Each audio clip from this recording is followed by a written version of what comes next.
Hello dear students, welcome to GDC YouTube channel. और आज हम इस वीडियो में सीखेंगे कि हमारा कौन सा न्यूक्लियाई एनएमआर एक्टिव होता है और कौन सा न्यूक्लियाई हमारा एनएमआर इनएक्टिव होता है। इस पे बहुत सारे क्वेश्चंस बनते रहते हैं, बच्चों को हमेशा कंफ्यूजन रहता है। तो देखो, पहले मैं एक बात करूंगा, एनएमआर जो स्पेक्ट्रोस्कोपी है उसमें हमें दो चीजों की जरूरत पड़ती है। एक तो हमारा मैग्नेटिक फील्ड होता है। एनएमआर के बारे में अगर हम बात करते हैं, जो हमारा एनएमआर स्पेक्ट्रोस्कोपी है उसमें अगर हम बात करें तो इसमें हमें याद रखना है कि देखो, जनरली जो दूसरे स्पेक्ट्रोस्कोपिक मेथड्स थे, जैसे हमारा आईआर था या यूवी था, यूवी विजिबल, इनमें केवल हमको इलेक्ट्रोमैग्नेटिक रेडिएशन चाहिए। लेकिन जो एनएमआर होता है हमारा, एनएमआर में हमें क्या होता है, देखिए, हमें मैग्नेटिक फील्ड की भी जरूरत है और इलेक्ट्रोमैग्नेटिक रेडिएशन रेडियो वेव्स की भी जरूरत होती है, दोनों चीजें। ऐसा ईएसआर में अपना माइक्रोवेव का भी जरूरत होता है और मैग्नेटिक फील्ड का जरूरत होता है। अगर एनएमआर और ईएसआर में देखें ना, तो ई और एन का अंतर है। यहाँ पे न्यूक्लियाई का स्पिन ओरिएंटेशन बदलता है, वहां इलेक्ट्रॉन का बदलता है। मैग्नेटिक फील्ड वहां पे भी होता है, वहां माइक्रोवेव यूज होता है, यहाँ पे क्या यूज होता है, हमारा रेडियो वेव्स यूज होता है। अब होता ये है कि देखो, मान लो ये बहुत सारे न्यूक्लियाई खड़े हुए हैं हमारे, ये न्यूक्लियाई खड़े हुए हैं। ये बेटा मैग्नेटिक फील्ड की बात तब मानेंगे जैसे अपना मैग्नेटिक फील्ड लगाया गया, मान लो इस डायरेक्शन में लगा दिया गया, तो ये सभी न्यूक्लियाई अपने मैग्नेटिक फील्ड की डायरेक्शन में अरेंज हो जाते हैं, उसकी जी हजूरी कर लेते हैं कि भैया ठीक है साहब, आप आ गए हो, मैं आपकी बात मान के खड़ा हो गया। ये करते हैं, ये वही करेंगे जो क्या होंगे, एनएमआर एक्टिव होंगे। सब नहीं सुनते, जो एनएमआर एक्टिव होंगे। अब आपको कैसे पता चलेगा एनएमआर एक्टिव कौन है? क्योंकि देखो, न्यूक्लियाई किससे बना है, न्यूट्रॉन और प्रोटॉन रहते हैं इसके अंदर, ठीक है। ये न्यूट्रॉन और प्रोटॉन के नंबर पे डिपेंड करता है। तो आपका वही आपका न्यूक्लियाई एनएमआर एक्टिव होता है जो स्मॉल मैग्नेट के जैसा बिहेव करता है। स्मॉल एग मैग्नेट के जैसा वही बिहेव करता है बेटा जिसका स्पिन क्वांटम नंबर की वैल्यू क्या नहीं होती है, जीरो नहीं होती। अगर किसी की स्पिन क्वांटम नंबर की वैल्यू जीरो हो जाती है तो वो स्मॉल मैग्नेट के जैसा बिहेव नहीं करता और मैग्नेटिक फील्ड की बात नहीं मानता, उसको बोलते हैं अपन एनएमआर इनएक्टिव। मतलब आपको इतना समझ आ गया कि आपका न्यूक्लियाई का एनएमआर एक्टिव इनएक्टिव होना किस पे डिपेंड करता है, नंबर ऑफ न्यूट्रॉन और नंबर ऑफ प्रोटॉन पे डिपेंड करता है। नंबर ऑफ न्यूट्रॉन पे और नंबर ऑफ प्रोटॉन पे डिपेंड करता है। अगर मान लो नंबर ऑफ न्यूट्रॉन और नंबर ऑफ प्रोटॉन हमारे दोनों ही क्या होते हैं बेटा, इवन होते हैं। ध्यान से सुनना, दोनों ही क्या होते हैं, अपने इवन होते हैं, तो अपना यहाँ पे क्या हो जाता है, स्पिन क्वांटम नंबर जीरो हो जाता है और वो हमारा न्यूक्लियाई एनएमआर इनएक्टिव हो जाता है। उसका कोई रोल नहीं होता हमारी एनएमआर स्पेक्ट्रोस्कोपी में, वो हो जाता है एनएमआर इनएक्टिव हो जाता है। इतनी बात समझ गए। अब ये बताओ, अगर ये हो गया है तो इसके अलावा और क्या हो सकता है? जो यहां लिखा है वो नहीं लिखो, बस उसके लिए अपन लिख लेते हैं। यहां तुमने इवन लिखा ना, मैं लिख रहा हूं न्यूट्रॉन और प्रोटॉन का नंबर, अब अपन ने ऑड लिख दिया, ऑड नंबर रहेंगे, ठीक है। और क्या हो सकता है सर, अब क्रॉस कंडीशन आ सकती है, एक ऑड रहेगा दूसरा इवन रहेगा, तो नंबर ऑफ न्यूट्रॉन प्रोटॉन अगर ये ऑड है तो ये इवन होगा, अगर ये इवन होगा तो ये ऑड हो गया। मैं बताऊं ना, मैंने कभी बेटा ये वाले याद किए ही नहीं नीचे के, मैंने ये याद किया इवन इवन में आई जीरो एनएमआर इनएक्टिव। अब अगर कोई चीज इवन है, अगर कोई चीज हमारी इवन है तो और क्या हो सकता है यार, वो ऑड हो जाएगी या ऑड या इवन होगी, यही तो हो सकता है ना। तो देखिए, जब ये ऑड और ऑड रहते हैं तो जो हमारा न्यूक्लियाई होता है उसके स्पिन क्वांटम नंबर की वैल्यू बेटा 1 2 3 में आती है, इस तरीके से आती है। और जब ये ऑड इवन केस आता है तो स्पिन क्वांटम नंबर की वैल्यू हमारे फ्रैक्शन में आती है, ठीक है। ये हमारा सबसे फेवरेट। अगर कोई पूछे एनएमआर स्पेक्ट्रा किसका बनता है तो याद रखना यही लगाना फिर, ठीक है। इसको अपन बोलते हैं फर्मियोन, एफ फॉर फ्रैक्शन। ये फर्मियोन टाइप का न्यूक्लियस कहलाता है। ये जो न्यूक्लियस होता है इसको बोसोन टाइप का न्यूक्लियस बोलते हैं। ये एनएमआर एक्टिव तो होता है लेकिन स्पेक्ट्रोस्कोपी में हम इसको प्रेफर करते हैं, फर्मियोन वाले को। देखो, एनएमआर अलग चीज होती है, एनएमआर का मतलब होता है हमारे मैग्नेटिक फील्ड में न्यूक्लियाई का अरेंज होना। स्पेक्ट्रोस्कोपी में मतलब रेडियो वेव्स आ जाती है फिल्म में, ठीक है। तो स्पेक्ट्रोस्कोपी में हम इसको प्रेफर करते हैं। उसका भी रीजन ये है कि जब आई आप 1/2 लेते हो तो इसकी जो स्पिन स्टेट होती है वो कैलकुलेट अगर करोगे तो एक फार्मूला होता है 2i+1, इसमें रखोगे 2 इंटू 1/2 प्लस 1 करोगे 2 से 2 कैंसिल, 2 स्पिन स्टेट आएंगी। एक रहेगा इसका +1/2 स्पिन स्टेट, एक रहेगा -1। ये प्लस माइनस केवल डायरेक्शन को बता रहा है कि अभी ये न्यूक्लियाई ऐसा था, अभी न्यूक्लियाई ऐसा हो गया।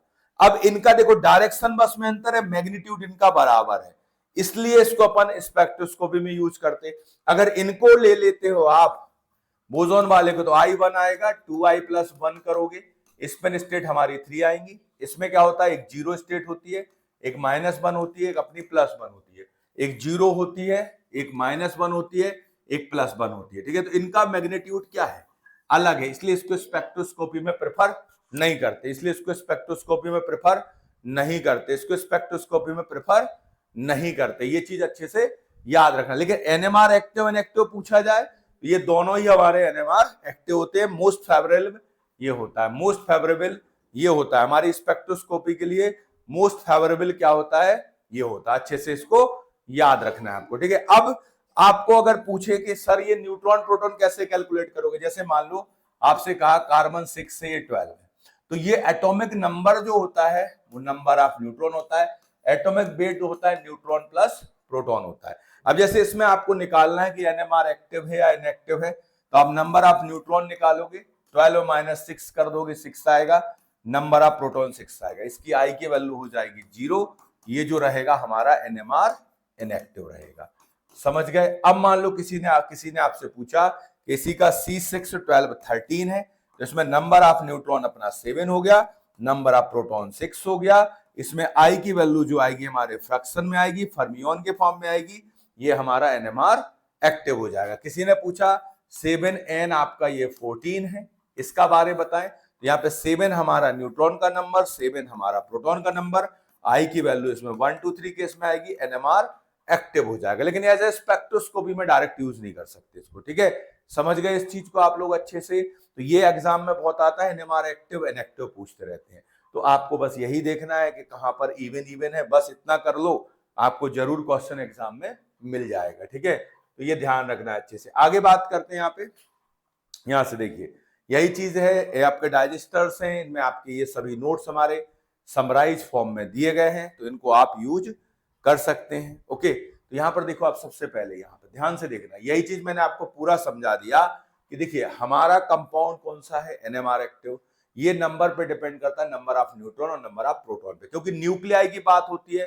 न्यूक्लियाई मतलब उसमें नंबर ऑफ न्यूट्रॉन होते हैं, नंबर ऑफ प्रोटॉन होते हैं। ठीक है, इसमें देखिए अगर ये देखो पहला केस लिखा है इवन है और इवन है, तो 0 हो गया, जैसे ये एग्जाम्पल है हमारे। ठीक है, अब देखो कार्बन का 6 होता है, इसमें 6 और 6, इसमें 8 और 8 आ गया, ऑक्सीजन का 8 होता है, सल्फर 16 और 16, तो ये आपके क्या हो गए 0, एनएमआर इनएक्टिव। अब ऑड और इवन वाला केस है बेटा, ये 1/2 3/2 में आ रहा है हमारा, ये देखिए आपका 1/, जैसे आपका प्रोटॉन है तो इसमें देखो 0 है हमारा और प्रोटॉन इसमें 1 है, इवन है और ऑड है। ठीक है, ये हो गया हमारा।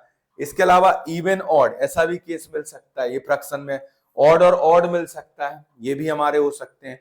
ये सभी हमारे क्या है, एनएमआर एक्टिव होते हैं। तो कई बार इन पे क्वेश्चंस आया हुआ है और बहुत सरल क्वेश्चन होता है, बच्चे इसको गलत कर लेते हैं। इसको बेटा गलत मत करना, एकदम इजी सेक्शन है, इसके आप क्वेश्चंस करते हैं। देखो पहला क्वेश्चन इन्होंने दिया हमें, बढ़िया।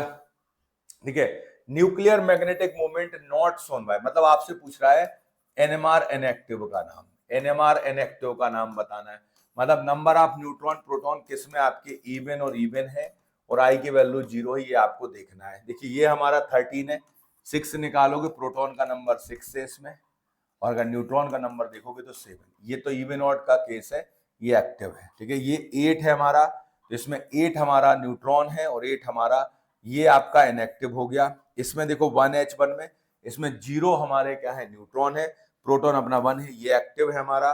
ये 7 दिया गया है 15, तो यहाँ पे आपका 8 और 7 ये भी एक्टिव है, तो इसमें इनएक्टिव केवल कौन है हमारा, बी ऑप्शन आपका इनएक्टिव है। तो सीधा सीधा हमारा बी ऑप्शन एकदम करेक्ट हो जाएगा। ठीक है, बी ऑप्शन हमारा एकदम क्या हो जाएगा, करेक्ट हो जाएगा। अच्छे से याद रखना, which among the following nuclei can accept NMR spectrum. देखो एनएमआर स्पेक्ट्रम, ठीक है, तो वही चीज है सिंपल सी, कई बार यहाँ पे स्पेक्ट्रम जरूर लिखा है, हमें पता होना चाहिए स्पेक्ट्रम 1/2 वाला देता है। मान लो ऑप्शन में नहीं हो 1/2 वाला, तो फिर अपन 1 2 3 वाला भी लगा देंगे, समझ रहे हो। तो यहाँ पे देख लेते हैं अपन, सबसे पहले ये है सिलिकॉन 14 है बेटा, यहाँ पे ये 14 और 14 ये तो गए काम से हमारे, ये 8 और 8 ये भी हमारे गए काम से, ये 6 है तो यहाँ पे आपका 8 और 6 ये भी गया काम से। अब बचा हमारा नाइट्रोजन, देखो 7 और 7 ये एनएमआर एक्टिव है, ठीक है। अब इसमें देखिए, अब मान लो स्पेक्ट्रम लिखा है, मैं एक चीज बहुत अच्छी चीज बता रहा हूं, जिस दिन क्वेश्चन आएगा बच्चे गलत कर देंगे। अब इस ऑप्शन में कोई अपना फर्मियोन नहीं था, 1/2 वाला कोई नहीं था, भले स्पेक्ट्रम लिखा था, हमें आंसर क्या लगा दिया, डी लगा। अब मान लो इसी ऑप्शन में अगर दिया होता C613 और आपका ये भी दिया होता, तो फिर स्पेक्ट्रम अगर तुम पूछ रहे हो ना, तो 1/2 वाला, इसमें अपना आएगा 7 और 6, ये आपका 1/2 वाला, ये स्पेक्ट्रम में प्रेफर करते हैं, ठीक है। अब क्योंकि ऑप्शन नहीं था, तो इसका मतलब सीधा आपको एनएमआर एक्टिव इनएक्टिव बताने थे, तो ये इनएक्टिव था, ये हमारा एक्टिव है, ठीक है। अब एक्टिव के अंदर भी दो कैटेगरी है, एक्टिव के अंदर हमारे काम का कौन है बेटा, फर्मियोन वाला है, ऑप्शन में नहीं था तो हमने लगा दिया डी ऑप्शन, समझ रहे हो आप। तो ध्यान रखना है, इसको गलत कर दोगे आप अगर नाइपर वगैरह में आएगा। Which isotope of the carbon is NMR active, बताइए। हमारा C6 होता है 12, ठीक है, अपना यहाँ पे C613 होता है, ऑप्शंस दिए इन्होंने, 11 वाला भी है। देखिए इसमें एनएमआर एक्टिव पूछ रहा है आपसे, कौन सा एनएमआर एक्टिव होता है, एनएमआर एक्टिव देखिए सबसे ज्यादा ये है भाई हमारा, यहाँ पर देखो 7 और 6 आता है, ये एनएमआर, ये तो 6 और 6 वाला ये होते ही नहीं है बेटा, एग्जिस्ट ही नहीं कर रहे, तो उनको क्या ऑप्शन लगाओगे, तो सीधा सीधा C13 एनएमआर हम करते भी है, लेकिन वो हमारी इफेक्टिव क्यों नहीं है, क्योंकि C13 की जो अबंडेंस है बहुत कम है, कंपाउंड में रहता ही नहीं है, कंपाउंड में C12 ज्यादा रहता है, तो उससे हमें इंफॉर्मेशन मिल नहीं पाता, इसलिए हम प्रोटॉन एनएमआर को प्रेफर करते हैं। तो इसका सीधा सीधा आंसर हमारा बी हो जाएगा, कोई दिक्कत ही नहीं है। नेक्स्ट क्वेश्चन है nuclei that does not give NMR signal, NMR inactive बताना, फिर वही क्वेश्चन है बेटा, ये 7 है हमारा, ठीक है, यहाँ पे 8 और 7 आ गया, ये तो देगा, ठीक है, ये 11 है, मान लो 6 11 है, ये 5 और 6 लिख लो, ये फ्लोरीन है, 9 और 10 हो गया, ये आपका 15 है, ठीक है, और यहां से आपको does not give NMR signal, कौन सा हमारा एनएमआर सिग्नल नहीं देगा, तो एग्जिस्ट जो नहीं करता बेटा उसको अपन नहीं लिख सकते। यहां से हमारा 16 और 15 आ रहा है, ये भी सब एक्टिव दिख रहा है आपको, फिर क्या करोगे इस क्वेश्चन में। अब बेटा ऐसा कोई उन्होंने दे दिया जो आपका है ही नहीं, तो उसको क्या करोगे आप, कार्बन का 13 होता है, 12 होता है, अब वो तुमसे कह रहा है 11 होता है, तो क्या मान जाओगे, उसमें देख लोगे कि 5 और 6 है सर, ये मनगढ़ंत कहानियां हैं, इनको नहीं मानना हमें, ठीक है। सब आपके सब एनएमआर एक्टिव शो हो रहा है, लेकिन ये एग्जिस्ट ही नहीं है, तो आंसर सीधा सीधा बी में चला जाएगा। Which of the following nuclei will have a magnetic moment, वो सेम क्वेश्चन बेटा, ठीक है, ये हमारा 1H2 यहाँ पर 2 दिया गया है, ड्यूटेरियम दिया गया है, ये तो भाई आपका नहीं करेगा, ये नहीं करेगा, ये नहीं करेगा, बचा क्या, ये एक्चुअल में 1H2 है हमारा, ड्यूटेरियम है ये, ठीक है, तो यहाँ पे 1 और 1 आएंगे तो ये हो जाएगा, सीधा सीधा ए आंसर हमारा करेक्ट हो जाएगा, ठीक है, ध्यान रखना है। तो ये देखो इसके क्वेश्चंस आपको आते रहते हैं, तो इसको अच्छे से तैयार कर लेना, बिल्कुल इजी सा सेक्शन है, इसको आराम से आप कर सकते हो, ओके।